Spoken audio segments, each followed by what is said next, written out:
Welcome to Adventures in Accessibility, a podcast that explores the far reaches of disability, access, and inclusion, with your host, Dana Barton.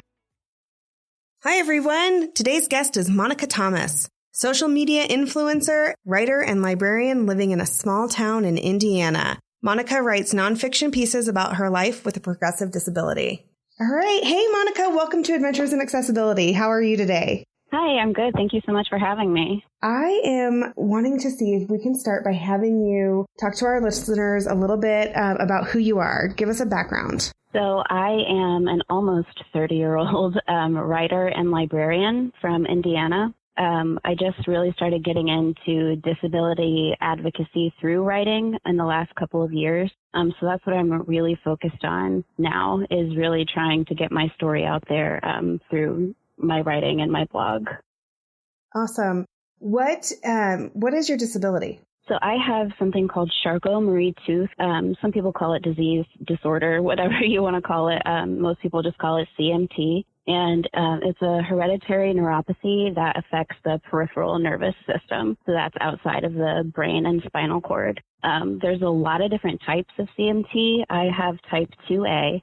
Mine was very early onset, and it is a progressive disease. So I started out using leg braces, and then I am now a full-time wheelchair user, no longer able to stand at all. Okay. And this is something that you had at birth, right? Yes, it is hereditary, like I mentioned.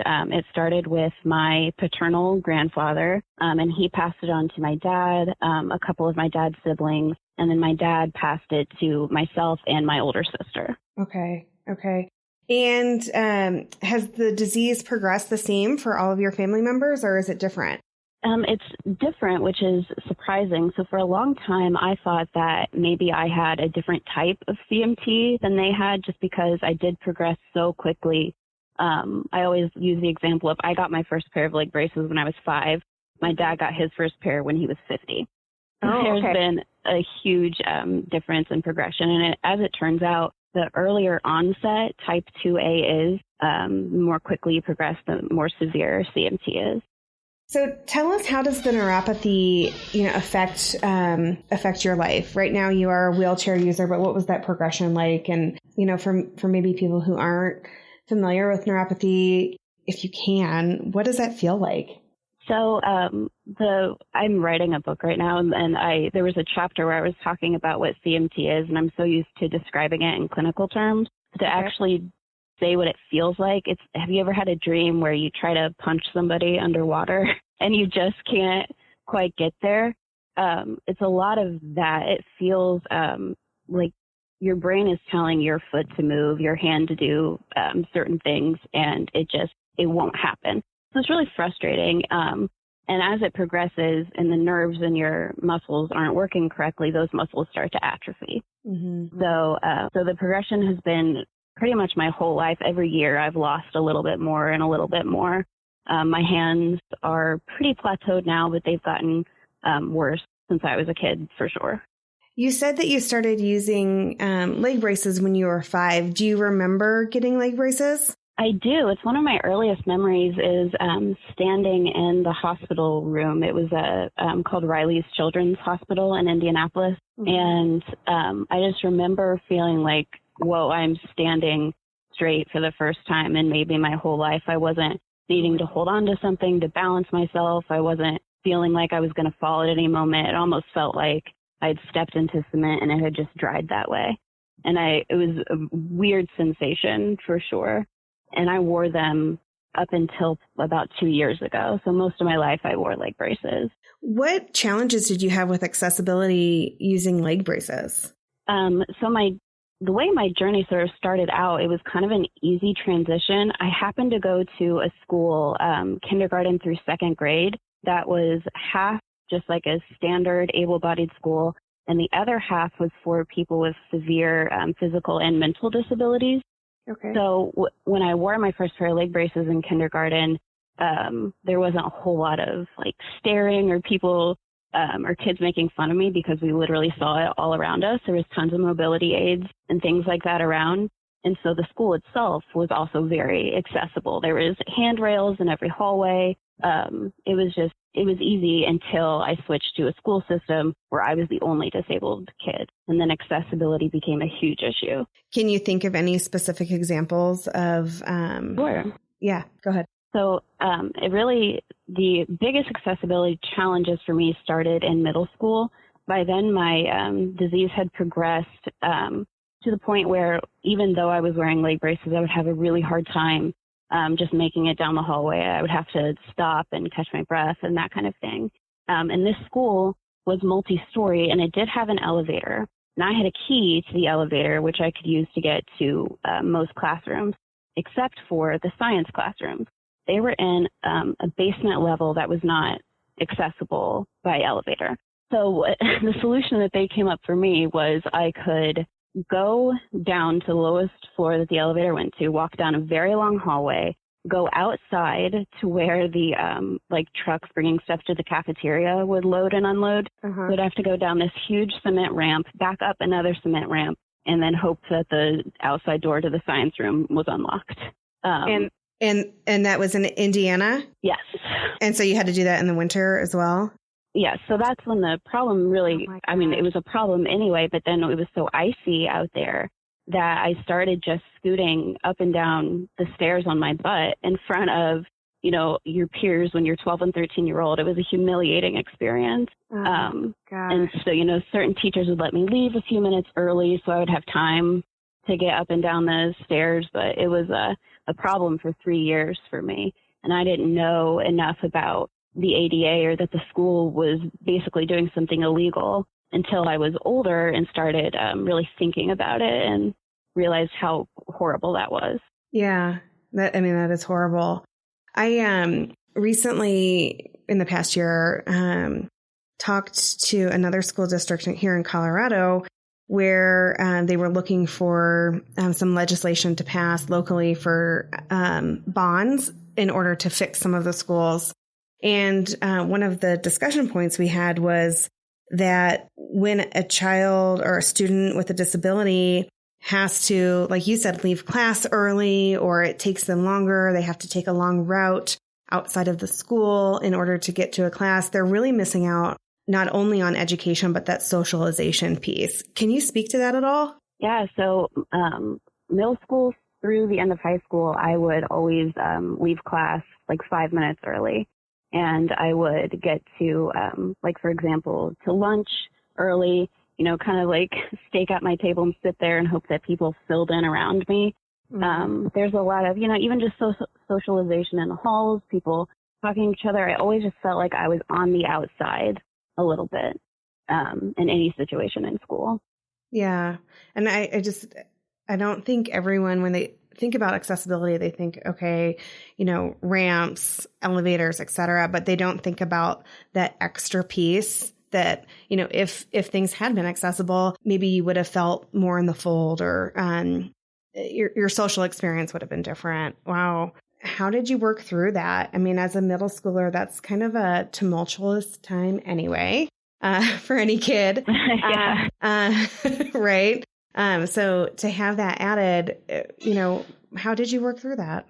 So I think, honestly, I was just really angry for a long time. I just felt like, I felt like the school was sort of out to get me, or that they didn't really care, that I didn't matter. And when you're, 12 and 13, you don't think about these things rationally. Sure. So I just sort of started lashing out in like little ways that I could. I hated going to gym class, because they would make me dress in shorts, and I hated that because it showed my leg braces, and I always tried to hide them at that age.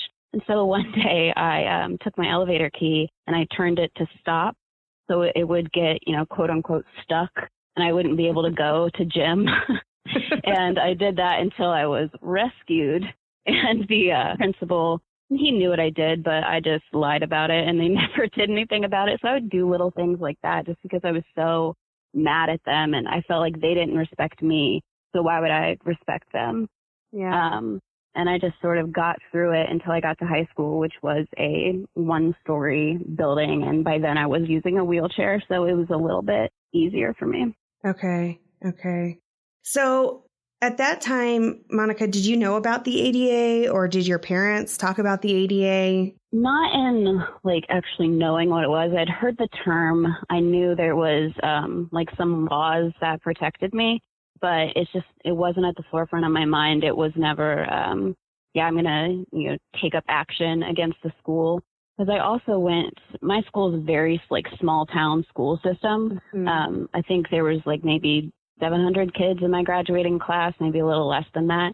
Okay. And there were people who had sued the school for different things, and everyone just turned against them. How dare you do this to our small town school system?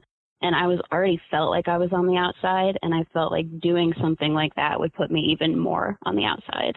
That's a bummer, really. Yeah. So after high school, did you go on to college? I did. I went to, it's called Ball State University. It's in Muncie, Indiana. Yeah. Yeah, Dave Letterman went there very famously. Very familiar. Very familiar with Muncie. All right. Yes, that's where I'm from. Okay. So, yeah. But college, I was using a wheelchair full time. I had a commuter pass that had an accessible placard, so I was able to park anywhere I needed to. At that time, I was still able to load and unload my chair by myself. I was still able to drive. So, traversing campus was pretty easy when the weather was nice. Mm-hmm. When it snowed, the sidewalks were impossible to pass, and thankfully strangers would help me get up the icy ramps and things like that. But there were still issues with, I would have to catch so many different elevators to get to a class, even if it was in the same building. I'd have to go up and then to a sub-level, and then, it was just a lot of that kind of stuff was a little crazy. And there was times when I was definitely late to class because of it. Yeah. Did you ever take any of those concerns to the campus administration? I did when it came to, there was a specific building where I had Spanish class, and it was one of those where I had to take, I think it was something like 3 or 4 different elevators just to get where I was going. And I had brought it up to a disability group on campus, and the last I had heard before I left that school, nothing had been done, but I do know that they're completely renovating that building right now. So hopefully it's better crossed, for them. Right? Yeah. Yeah. Oh my gosh. And so what did you study in college? I studied creative writing. Okay. I started out as a TCOM major. I knew I wanted to do something with communications. And then as part of my telecommunications course, I had to take a creative writing class. And I've always loved to write, and that just really reignited that for me. And so I changed course to English creative writing. Awesome. And so now you're a librarian and you're also writing nonfiction pieces. Tell us about your writing. So like I said, I really write a lot about life with a disability. I try to write about it as honestly as I can. When I was in college, freshman and sophomore, I really avoided writing about my disability because I thought this is all anyone's ever going to think of me as just the disabled girl, the girl in the wheelchair. This is all she writes about. And then as I got older, I realized, well, that's my story to tell. And so I love writing about it. I wrote a pretty long piece that's on my website about that middle school experience that we were talking a little bit about. I write about how difficult it was to get my wheelchair that I have now, just the third-party distributors, and how long it took to get my wheelchair. And a lot of people have reached out to me on that piece just to say, this is my same experience. And that's really what I'm trying to do, is just connect disabled people with each other, because sometimes it feels so isolating when you're living with a disability, and then you read someone's experience and it's so close to yours, and you just feel seen and validated. And that's really my ultimate goal. I love when I get those messages from people saying, wow, this really helped me, or wow, this was my same experience. Yeah, that's got to be really special. So do you work in a library in Muncie then? It's actually in a little, I don't know if you'd call it a suburb of Muncie. It's its own town. It's called Yorktown. Okay. I've worked at the public library there since I was in high school. So I've worked there for 12 years now, which is crazy. But yeah, I love it there. What's the accessibility like for you in your employment? They've always been very accommodating. When I first had my very first interview there, I kept saying, I'm going to be using a wheelchair when I'm in here, because I didn't have it with me in the interview. At that time, I was more of a ambulatory wheelchair user. Sure. And eventually she was like, it's okay. I know you said that you can work in a wheelchair. It's fine. And so I started out shelving books there, and I would just stack books on my lap and wheel around the aisles and shelf things. My job now is as a social media manager there. So I just work at the desk, but we have accessible bathrooms. We're actually going through a massive renovation. So the building, which is an old pharmacy, is going to be transformed to look like an actual library and will be 100% ADA compliant. And it's been really cool. I've gotten pulled into meetings with architects to make sure they really want my input when it comes to accessibility at the new building. So that's been really nice. Oh, kudos to them. That's amazing. Oftentimes we hear in our line of work how architects, want to design, and then at the very end, they pull in an individual with a disability or different individuals with disabilities. So, and that's probably really cool too, to kind of get that view, or maybe, an industry that you're not all that familiar with. Oh, yeah, for sure. There's a lot more that goes into it than we think. Yeah, there is. So, Monica, you mentioned social media. That's actually how I found you and reached out to you. You are active on Instagram. You're a curly girl, fellow curly girl. I straighten my hair a lot, but I also... no, don't do that. Well, I'm not as curly as you, but so I love that. How did you get involved in social media, and how are you working to bring that disability community together through social media? So when I first got Instagram, it was just, normal. Everybody had it, and so I got it. And then after I'd had it for a while, I started following the Charcot Marie Tooth hashtags. Okay. And so I'd click on it, and then all of a sudden I'd see all these people who are living my same experience with CMT. And it was just, I have family members with it, but to see people who I don't know living with the same disability, it was just sort of eye-opening for me. And so I started following all these accounts, not just of people with CMT, but of women in wheelchairs. And, we don't see ourselves in regular media. And so to see all of a sudden, oh, wow, she looks like me, I'm represented, I realized that that's something that I wanted to do too. And so I posted a picture where my wheelchair was visible, and it got more likes than any picture I'd posted. And so I just started really getting involved in the disability community on Instagram. And I feel like I have all these friends, that I've never met in real life, but it has boosted my own confidence so much. And so I just want to keep putting myself out there so that other girls, other women will see me in my chair and think, I can do this. I can live this life.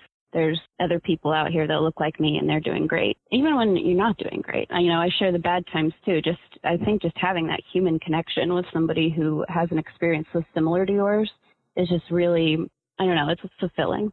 Yeah. So tell me, you said there's a lack of representation, and I think that's very clear.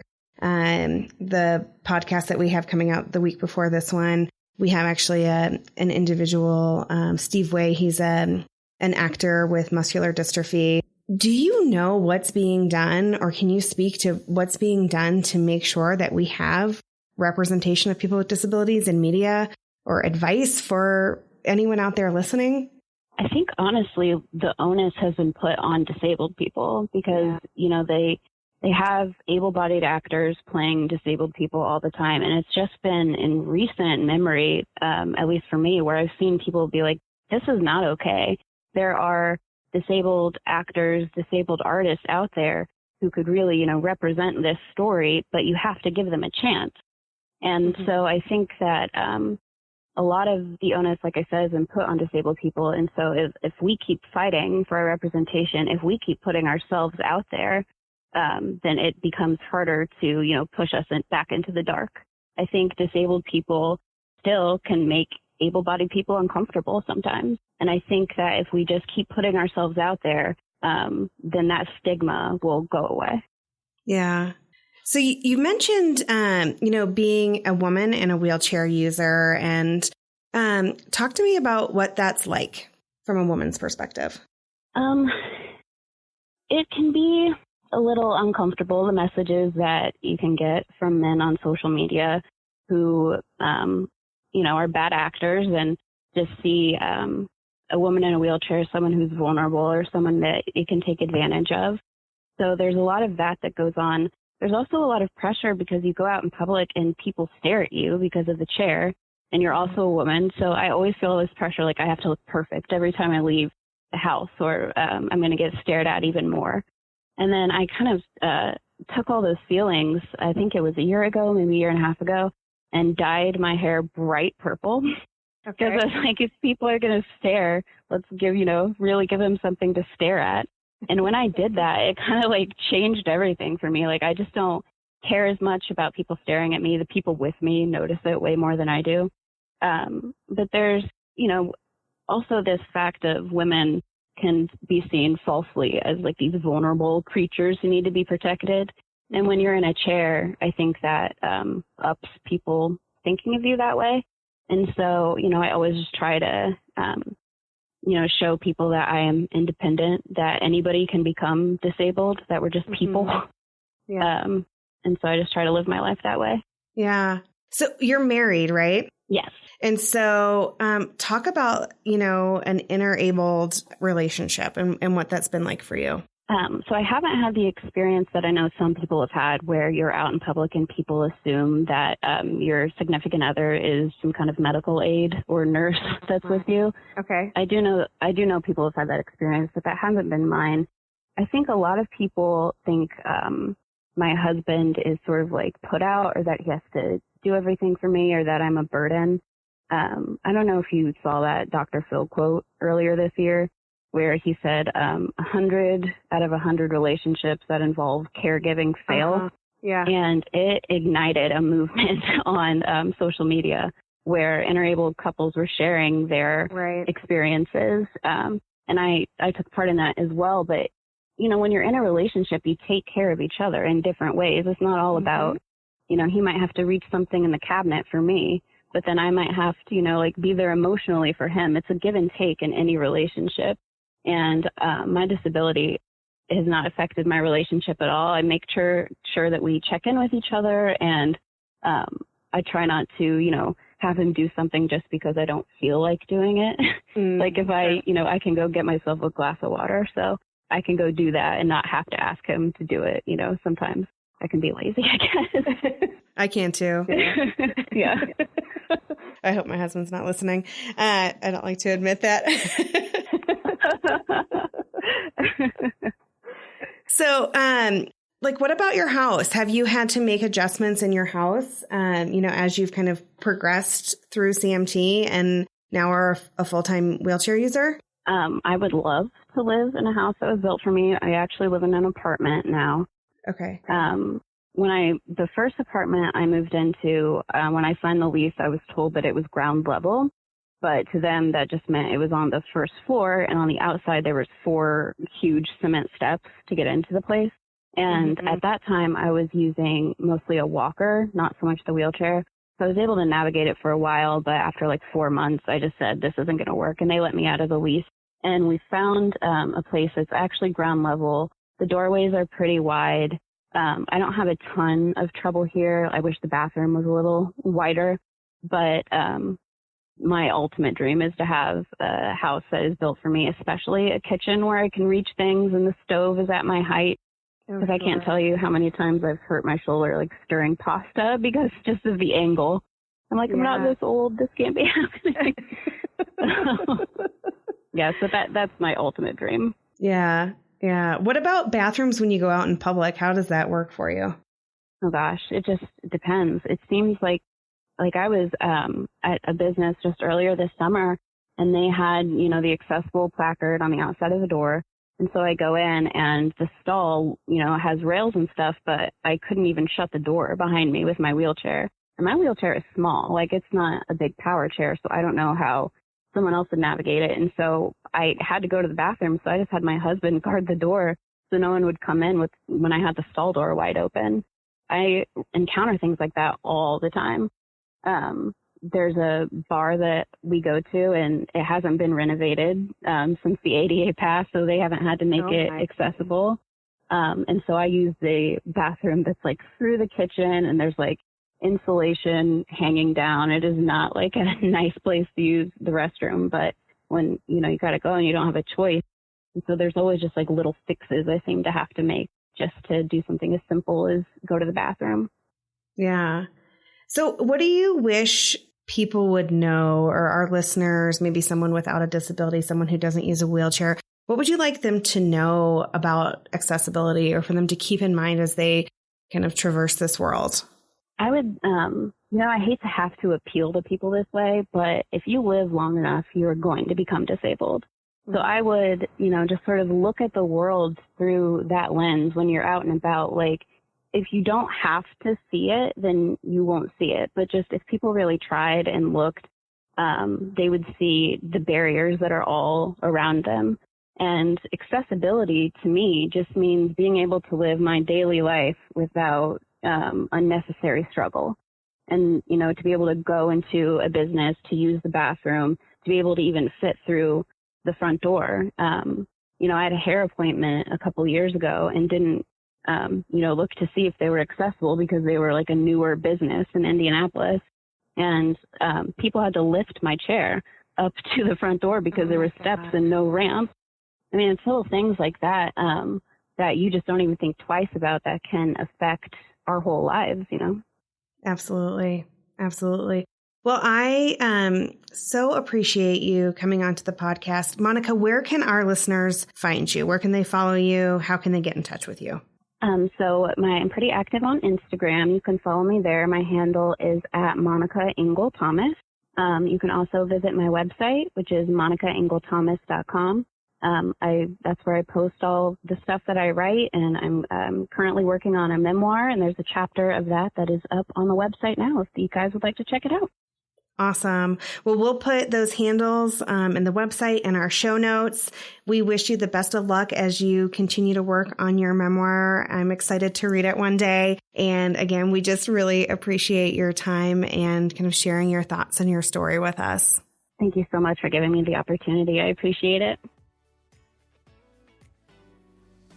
Thank you for listening to this week's episode of Adventures in Accessibility. Tune in next time for another dive into the unknown.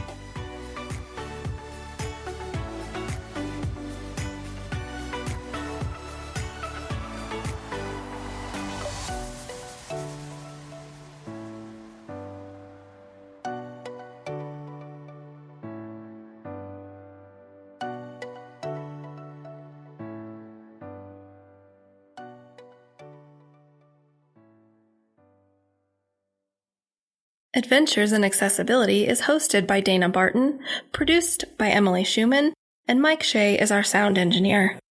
This podcast is a project of the Rocky Mountain ADA Center and is funded under a grant from the National Institute on Disability, Independent Living, and Rehabilitation Research. Grant number 90DP0094-01-00. This production is intended solely for entertainment and informal guidance and should not be considered legal advice. The opinions expressed by guests are not necessarily held or endorsed by the Rocky Mountain ADA Center.